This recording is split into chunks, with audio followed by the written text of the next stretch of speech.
Welcome to the Sheets on Top podcast. This is a place where we talk to inspiring women and share their stories. Hi, I'm Jessica. And I'm Tracy, and we are your hosts. What does it mean to be a woman in today's world? What does success look like? What does it feel like? Is there one definition? We talk to women entrepreneurs and change makers about their ups and downs, their triumphs and failures, and how they define success. We believe every woman has a unique value and a story worth telling, and it's our great joy to share these stories with you. Today, we are talking about purpose. Whether it's personally or professionally, we are all looking for it. Why are we here? How can we make an impact? And more importantly, how can my business make an impact? If these are questions you are struggling with, you're going to want to listen to our conversation with the incredible Emily Chang.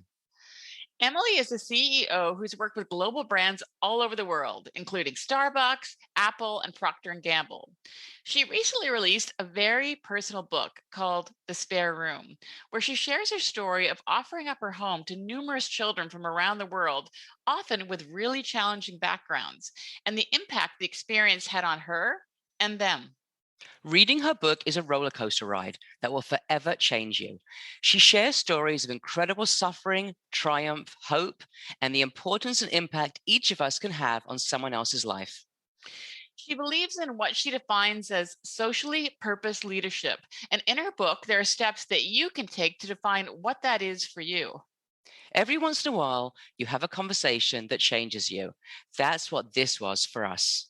It really was. I was thinking we're going to have to switch this podcast to an hour from half an hour. Totally. We were left excited, energized, and inspired, and we know you will be too. From Shanghai, China, this is Emily Chang. Hi, Emily. Hi, Emily. Hi, guys. Thanks so much for having me. Oh, my goodness. It's our pleasure. We're just so thrilled that you're here. Why don't we start off? Why don't you just tell us a little bit about your background in the corporate world and like what you're doing, where you are right now and what you're doing? Sure. So I'm currently based in Shanghai, China, and I work for McCann Worldgroup. I'm the CEO looking after a number of our agencies. And it's the first time I've been on the agency side. I worked about 22 years on what we call the client side, which is more on the corporate business. So it's been a really interesting transition. It kind of puts you into a slight discomfort, right? Because there are a lot of things you don't know, and you're working with people who've grown up in this side of the industry. So I kind of like it. It keeps you humble every day. You come home and you feel like you've learned a ton. Well, you're okay with discomfort, aren't you? Because I was reading a bit about your bio, and it was like it talked about your bungee cord jumping and all that. Can you talk a little bit about that? Because that was pretty impressive. I like this idea of discomfort. I did a TEDx talk on this actually, which is everybody has a discomfort index, right? And I think it's important to know yours because if yours is really low, you ought to put yourself in those contexts where you can thrive. And if like me, yours is really high, you don't want to find yourself in a complacent situation or, so if somebody calls it the master of a steady ship, I know that's not who I am. I like a high level of discomfort because it keeps me stretching and learning. And it's only when I'm actually feeling really complacent that I'm personally uncomfortable. Right. Wow. I love that. It's true. I've never actually thought about that, about matching, your career to how uncomfortable you want to get. So I love that. That's fantastic. Which sort of leads me into what you do is you talk about socially purposed leadership. And so could you talk a little bit about what you mean about that and how you take that on? Yeah, I think it's a way to stretch muscles that we don't always use in the corporate world. I mean, to Jessica's previous question, same thing. Yes, we've bungee jumped. We've done a lot of sort of extreme sports because I think it's good to stretch the limits. Once you know what you're capable of, like my husband and I did a 24-hour survival course. And honestly, it was 46 kilometers over 24 hours. At the end of it, you're literally just trying to get one foot in front of the other. And after that, I found I never say I'm so tired anymore because I realized, wow, on the scale of what tired is, I've recalibrated.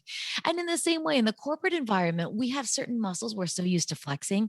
We know how to set KPIs, set visions, how to enroll teams, how to drive the business forward, and how to track our results. But in this new world, driving meaningful brands, creating something that stands for something authentic It's a social imperative. But this is a new muscle for a lot of people. How do we lead brands that stand for something if we don't, as leaders, know what we stand for? And that's a big reason why I wanted to write this book, because I do think every leader needs to almost reek of authenticity. We have to be known for something. That's the way that we can gain followership, because we're no longer in a world where people will sign up for a company and work there for 35 years. We have to earn people's interests by showing them that they will be part of something bigger than themselves, that they're not just joining a company, but they will be working against something that's important to them. It's so smart. We absolutely loved your book, The Spare Room. We weren't able to read all of it, but we will. But we took a lot of the pieces out of it, and it comes up a lot even in our community. People more and more, a lot of our entrepreneurs talk about wanting to, even on their side, work with clients who share the same core values as they do. So I think you're right. I think it is something that is really, I don't want to say on trend, but I think it's actually a dynamic shift. So how would you define your values and how you like to work? Well, really simply, I would say my values are to contribute more than I consume. Our family has a really simple formula over our fireplace, and it is contribute divided by consume is greater than one. It's just a really simple way to say, at the end of every day, did I contribute more than I intook today? Did I leave things better than I found them? And that's fundamentally why I landed on the concept of social legacy for the book as well. Yeah, I mean, Jess and I divided up the book, and we've read parts of it. I was reading it yesterday, and I was just blown away. The story of Lotus, I just amazing. But for people listening, could you sort of tell them about the spare room and sort of the concept and how it started? Yeah, it started before I knew any better. So it was not intentional in its inception. I was only 20 years old. I drove by a girl who was homeless on the side of the street, who'd been beaten up. She was just a child. The weather was terrible, and I just couldn't get myself to keep driving. So I bought her dinner. And then as she got ready to leave the diner, I couldn't just let her go back out there. So I just offered her a safe place to sleep for one night. And then one night turned into two, into a week, into a couple of months. And, I think it started off as an impulse. If you'd asked me, hey, it's 8 p.m. on a rainy night in upstate New York, how'd you feel about bringing a homeless girl in for 4 months? I would have said, are you Yeah. out of your mind? But you're capable of so much more than you think. And it's easy to say, it's not something easy to realize unless you lean forward into a moment like that. And then what happened was one thing led to another. And over the last 21 years, we've had 16 babies to young adults living in our spare room. And we've never signed up as a foster family. We've never intentionally looked for these kids. They've found us. So there are just so many things I wanted to share with the world, which is, if you're willing to lean into contributing more than you consume, the world's needs are going to find you. And the other thing I'd like to say is, when they do and you say yes, you find that life grows in abundance in a somewhat magical way. It's not, people will often ask, like, how do you do it? How do you find the time? Time creates itself when you're in the heart of what I think you were made to do. It's so, we really encourage everybody to read the book because there's so amazing stories in there. They are heartbreaking, they are beautiful, they are incredibly compelling, and I mean, we're just amazed by what you have done in taking all these people into the spare room. Did you ever have any concerns? You're bringing in, you know. Special needs children, you're bringing in children that have gone through trauma, but you have children of your own, and you have, so how did you balance that? Like, because it was obviously in many of these stories super enriching for your family, but you must have had concerns as well. We did. I think we did even before we had Lainey, because there are moments you're leaving strangers essentially in your house, and you're leaving for the day. And Hmm. you're like, what's going to happen? What am I going to come home to? Even with the best intentions, some of them are teenagers, right? I don't know if Hmm. I trust my own teenager, much less a strange teenager I just picked up off the street. But I think it comes down to again, a simple formula for me. The downside, what are the risks? And then the upside, what are the potential benefits? And for me, the benefits always outweigh the risks. The risks are, maybe they steal something, maybe they walk away and they never come back. Well, worst case, maybe they leave the stove on and the house burns down, right? So, yes, there's always the potential, but then there's also the realization that this person has nowhere else to go. That if they weren't in my place, they might be in a dangerous situation or unhealthy or hungry or cold or taken advantage of or back to being in a situation where they're vulnerable and marginalized. So when you start thinking about that, that opportunity outweighs any con to me. And then, Jessica, to your question, I'll say you mentioned Lotus as well earlier, right, Tracy? Yeah, I was She actually was the going to ask about one. Lotus. Yeah. She was the one that I probably paused the longest for because she'd been raised in a brothel. She was already a teenager and a very surly teenager to have survived what she survived, very understandably. Hygiene was a massive issue. There was a lot, hundreds and hundreds of words that I cut in this chapter because it's not, it's not wonderful to read about. And I want to honor everybody who was in the book. But it was tough.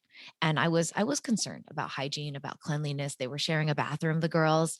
I was concerned about some of the habits that she was teaching. I came home one day from work and she's teaching my daughter, my 9-year-old, how to dirty dance. And I'm like, oh, that's different. But again, so she learned a little dirty dancing. Maybe the bathroom wasn't at the standard that I would like, but we kept this girl out of sharing not a house with her mom who's a prostitute, a room. She grew up in the same room as her mom. At night, she would describe to me sitting on a dirty floor trying to do her homework without any light while her mom was servicing a client on the bed, the only bed they had. And then afterward, she would climb into that bed with her mother and try to sleep before she had to wake up early and go to school. That is a life no child should have to live. And if we have some inconveniences, and if she pushes all of my buttons and doesn't demonstrate gratitude, I have to understand. I have to go back to here's where she came from. And of course, she doesn't know better. And of course, we're going to lean forward in generosity, regardless of her response, because we sure as hell don't want her back where she came from.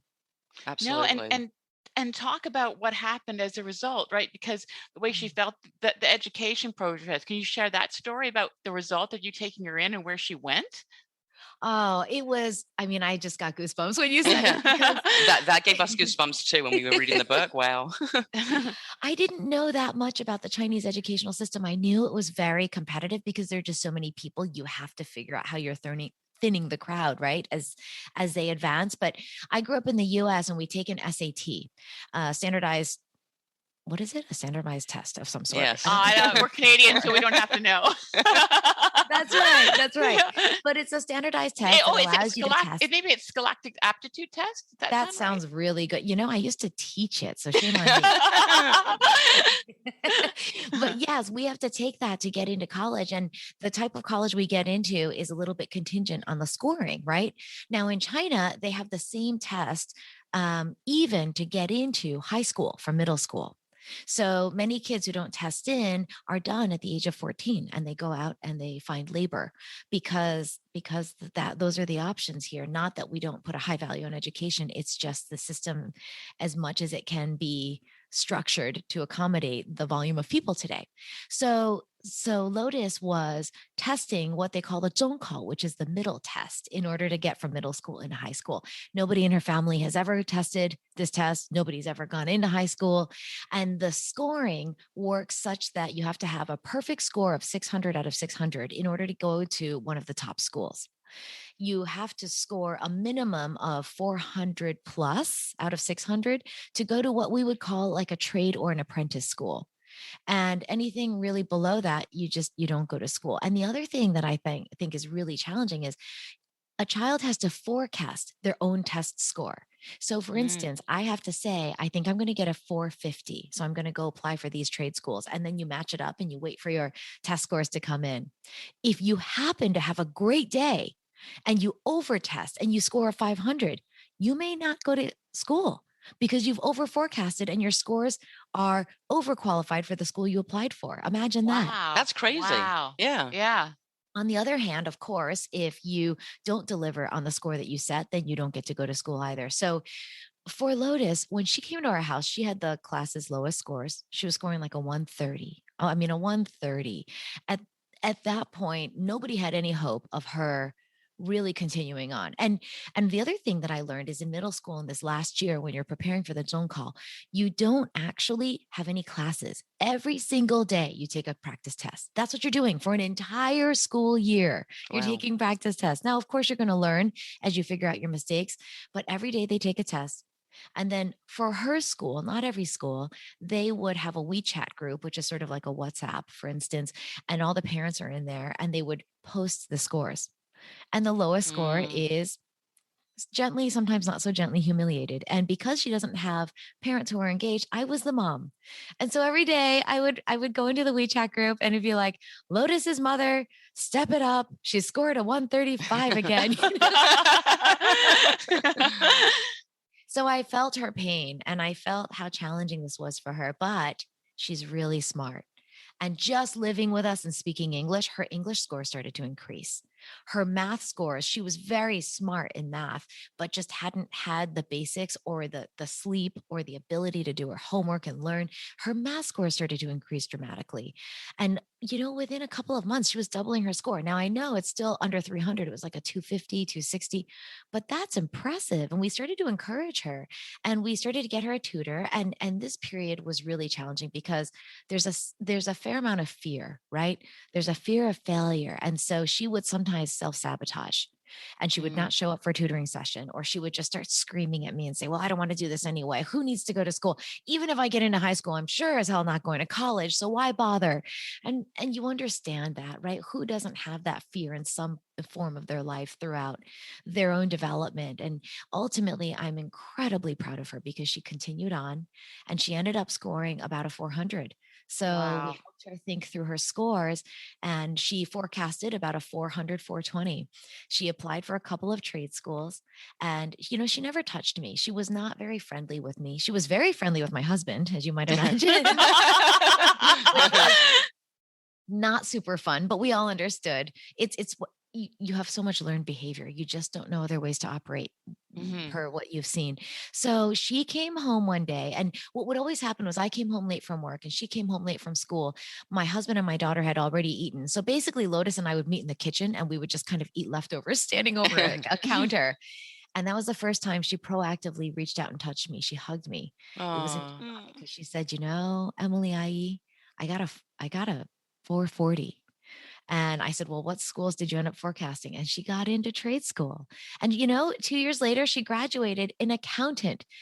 This girl who taught my child how to dirty dance graduated with an accountant's high school degree. Wow. I'm beyond proud of her. Are you a woman entrepreneur looking to grow your business? Would you benefit from being connected with a highly engaged group of women entrepreneurs invested in your success? Then we'd love you to join our community. Here you can collaborate, network, cross-promote, and feel supported, whether it's a free expert workshop or one of our fun events like our monthly hikes. You can find all the details on membership in the notes, or you can go to our website at she'sontop.com. The stories are amazing. The book is incredible. Everybody has to read it. I literally had tears in my eyes last night. So how do you think leading a more intentional life makes you a more effective leader? How can you take that into the business world? Yeah, I think we have to. Because if we work for leaders who don't lead with intention or authenticity, we can smell a fake a mile away, right? So the authenticity piece is really important. If we don't have intention, what that means to me is we don't have clear prioritization. We don't lean into each day with purpose, which means that we waffle, which means that we might change our minds, which means we may not communicate with clarity or consistency. I think those are all things everybody looks for in their leader, regardless of industry or level. So if we want to be that kind of leader that knows how to make a decision driven by purpose and an anchor and a North Star, sort of like down and up, how do we become that kind of leader? What is our anchor? What is our North Star? We have to have something that compels us. So in the moments when I've got a young person crying in my office and I've got an executive board meeting, what do I pick? I'll tell you, I will pick the young girl crying in my office. because ultimately our business is only as good as our people. And if our people are upset, not only are they the most worthwhile investment of my time, but if I choose something else instead of her, it sends an incredibly clear message. So I'm clear on that. That's what it means to me to lead with intention. I'll give another example. When I came here, I joined an advertising company, but we don't want to be a traditional advertising company. We don't even want to be seen as a marketing solutions company. McCann has deep roots in this world. And yet we've re-articulated our vision as we want to be your trusted partner, very broad, delivering tailor-made strategy and creative that lands in the market. Those are all very carefully chosen words. Well, if I want to be your trusted partner, if I'm telling my team what's most important is collaboration across our agencies, it's putting our client and our customer first. It's not putting ourselves first. Well, when I moved in, I had this really big office and it was very beautiful, but it's very incongruent with what I said we want to do. And it's not consistent with the change management agenda that we have.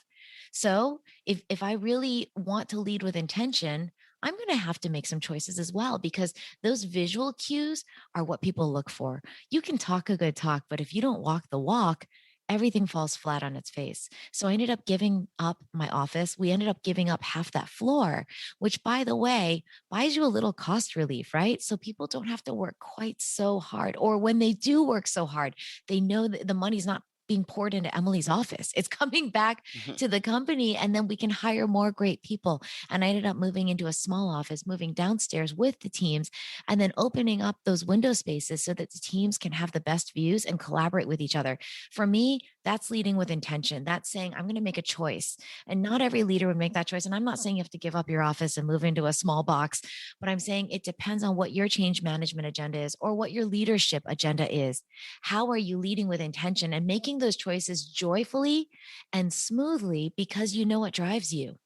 I think it's you can take that into every area of your life, right? Like even if you take it into your personal life too, it just makes such huge changes. It's really being true to yourself. When you find that purpose and you're true to yourself, I think it affects all areas of your life.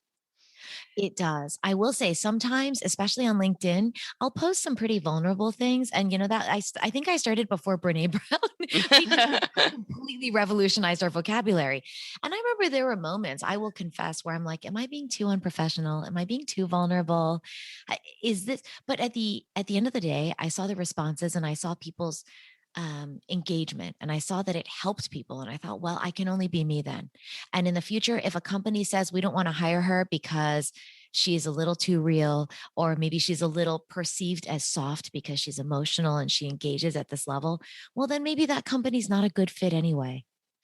It's so great. So many things that you're saying resonate, and they really resonate with Tracy and I. And what I love is that it's socially driven, but what you're also talking about is that if you get the socially driven right, you have impact. And you're going to have impact because it's coming from a real place. And the fact that when you were talking about the vulnerability, I also think there's a bigger piece now where it's again a huge dynamic shift, and I think as women that is something that we can really bring. So I know so many women out there listening to this. How do they find that? How do we, you've got steps in your book. Like, what's the process that you can go through? If you can give a few examples about how we find that for ourselves. Yeah, I think there is a real benefit. Sometimes you just go with the flow of life's rhythm, because I originally started writing this book in 2017. And then I was invited to do that TEDx talk, and I put the book on the back burner. But what was amazing is, as I started unpacking the TEDx talk, it's a 9-month process, and having all these conversations about the spare room, something that started to become clear. People either fall in one of two camps generally. One is, I generally know what I have to contribute, but I don't know where to direct that value. The other camp tends to be, I know what pisses me off. I know what I want to go fix or improve, but I don't know how to get started. It's pretty straightforward. So it ended up becoming a pretty clear Venn diagram. On one side, we call it your offer, which is what you uniquely have to offer. And I think even if we generally know, there's power in words, there's power in a clear, edited articulation, because then we can hang our hat on that, right? So that first chapter helps you define, unpack, and then write, what is my offer? And, that gives us a degree of confidence as well, because now I know what I stand for. I know what I bring to the table. Then the second chapter talks about your offense, which is that thing that really does bother you, or the opportunity that you want to go after. And again, if we might have a general idea, how do we articulate it clearly? Because again, there's power in making it a simple statement. And then the third chapter is taking the intersection of your offense and your offer. And that intersection is what I'm calling your social legacy. And the reason I picked that phrase, I thought about that for quite a long time, is because we talk about purpose a lot. We talk about these sort of higher, bigger picture words, but I wanted to hold myself to a specificity because I want this book to be actionable. And so legacy to me is something really simple. It's leaving something better than I found it. That's a legacy. It's a fingerprint, whether it's on your business, whether it's on, your family, your child, your neighborhood. And that's the other part, which is the social part of social legacy. We all define social differently. For us, it's social media. It might be only online. For others, it might be their neighborhood or their children's school. For others, it might be something much bigger, like their country, their region, the earth, and sustainability might be what's most important to them and resonant. So, defining that space and then defining our legacy at the intersection of our offense and our offer helps us get really, really crystal clear on what it is that we contribute. And, it may not have anything to do with our day job. Like my Mm, spare room and kids in my room don't have anything tangibly to do with my day-to-day work, but here's where I think it makes a really big difference. I'll bring my kids to work. My coworkers know about what I'm doing at home. It breaks down walls because it helps people see me as a human being and they see mhm. what I care about. They see what I invest in. There may be moments where there's in a meeting and I'll say, I have to go take Teo to his speech therapy.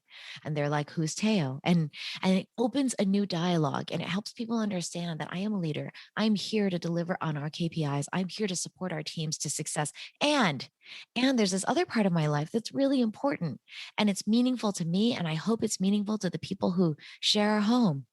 Yeah, I love that. And, I think that for me, I'm often stuck with how to even get started. And I think that's where your book helps because you can define that purpose. And it's even taking one little step. It doesn't have to be a huge thing. I mean, it's wonderful. I think the spare room is brilliant. And I love that idea, but it can be just little things. And that's what I think is really important to take from that book.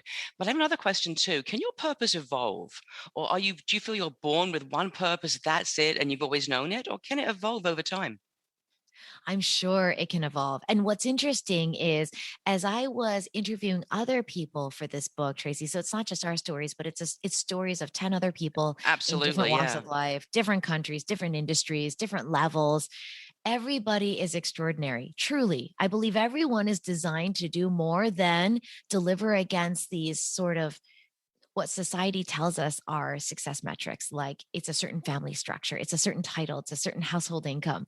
Because here's the thing we discover when we get to a certain age you might achieve those things, or you might find out, I can't get to that level. But either way, then what? Life's not done. There's still a whole rest of your life to live. So, what I deeply hope is it's not just a book, it becomes a call to action. It becomes a movement that says, if I'm at that stage, how do I find out what I want to do for the rest of this and help the rest of my life be more meaningful? And if I'm not at that stage, even better, how do I assign a future state for my life that doesn't just stop at a title or household income or a number of cars? Yeah, I think it's so important too because with Tracy and I've interviewed a lot of entrepreneurs, and when we first started this process, and a lot of them, I think, without having that, found that they became successful, and it felt empty. Mm-hmm. And so I think it's important for everyone, and I love the fact that it doesn't have to be. I think also people get caught up and they feel that it has to be something huge. Right. It has to be, and it from all your different stories, it doesn't. You can pick many things. I think Karen is a great example. I met her in Arkansas. She was a very junior, mid-20s physical therapist who Mm. happened to read about these orphans in Ukraine who were not deemed adoptable. And so hundreds of these orphans are spending their entire lives in orphanages that were not really great standards. So she said, well, I'd like to just go see. I mean, that's all she said, right? She didn't commit to anything. She flew to the Ukraine, which already is quite courageous. And she brought some physical therapy tools. She found that she was able to recommend simple physical therapy exercises, and these kids were improving and they were then deemed adoptable. She went back 5 or 6 times, brought a crew with her each time. Hundreds of orphans have been adopted from the Ukraine because this one young physical therapist is like, that doesn't seem right. I think I can do something about it. And it was totally congruent with her career because she was a physical therapist and that was a lot of what she had to offer. But there are lots of other people who do things on the side, who find a moment in time. I think going back to Tracy's question, does it change over time? Yeah, I think our offer changes over time. My daughter's going to be going to college in a couple of years. Our space is going to look different. Our time and our schedule is going to look different. So how does our offer evolve? And, I'll probably have to go through my own exercises and reevaluate. Do things change? Because if the offer changes and maybe the offense changes, maybe something else rises to the forefront. We've been talking about Asian hate crimes a lot. Yeah, that offends me. It offends the hell out of Yeah. me. And that's an offense. So does that become something I start speaking out more about? I don't know, but I do think things can change over time. But I think whatever it is, if we're clear about it and we lean into it with intention, then something good will come out of it.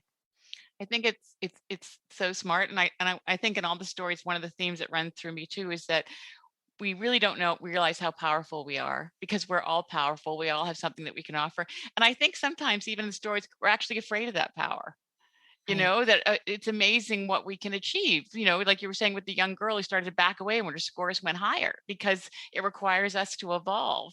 But that's what we're here to do. We are. I love this quote. I think it's Marianne Robinson, right? Who are we to Yes. play small? Yes, I Who love are that. we to diminish ourselves? Because when we don't diminish ourselves, it's not for the sake of our own pride and self congratulations. No, it's so that we can be like this light or the city on a hill to whatever degree we can be. And other people will look at it and say, oh, well, that gives me permission to be a light and turn them on and see what I can do. And you just start imagining the amplification effect of something like that. Yeah. Emily, talking to you, first of all, reading your book was amazing. The TED Talk, like life-changing. We're going to put in the show notes the links to everything. Everybody at least has to watch the TED Talk. It's so great. But we always like to sort of end up an interview and say, has there been a woman who has influenced you? There have been so many women who have influenced me. There really have been. And I think I've talked a lot about the mentors and the women who've leaned into me. I think I want to pause and say the woman who right now inspires me the most is my 12-year-old. I Aw. think this next generation is phenomenal. She's doing a project on the Arab-Israeli war right now. And I was listening to this video. She has to create under 3 minutes, audio, visual. She's working on it in iMovie. I was moved to tears, not because I'm her mother, but because she did a great job. And her voice, her little voice with a conviction. And she ends this movie. I mean, she wrote this whole script herself. She said, until this happens, we will never stop fighting. We will never see peace. Amazing. And we have to aim better. And she said, just may everybody who's passed through this conflict rest in peace. And I went, oh my God. I think there's Beautiful. nothing that young people can't do. And I'm super inspired. And I'm truly, this is not words, I'm learning from my young lady down there. And I think if we approach things humbly, it doesn't always have to be somebody older or better or in a bigger career role necessarily. I think we can learn a lot from the younger people around us. There's inspiration everywhere, isn't there? It's incredible. You've inspired us. Thank you for shining your light on us. Thank you for sharing your light with our audience. We are incredibly grateful. Yes, thank you so much, Oh, Emily. It was a total honor to speak with you. thank you so much, Tracy and Jessica. I loved it. Time went Thank by you. really quickly. It really It did. We'll have a chat with you in another year and see what other projects you've taken on. did. It sounds brilliant. Thank you. Thank you. Thank you. Thank you. Bye. If you enjoyed this podcast, we'd be grateful if you'd take a moment to rate it and write a quick review, because that helps us get found. And of course, we'd love it if you subscribe. To learn more about us and our amazing community, go to our website and sign up for our newsletter. And you can also follow us on Instagram at she's_on_top. Thanks for listening.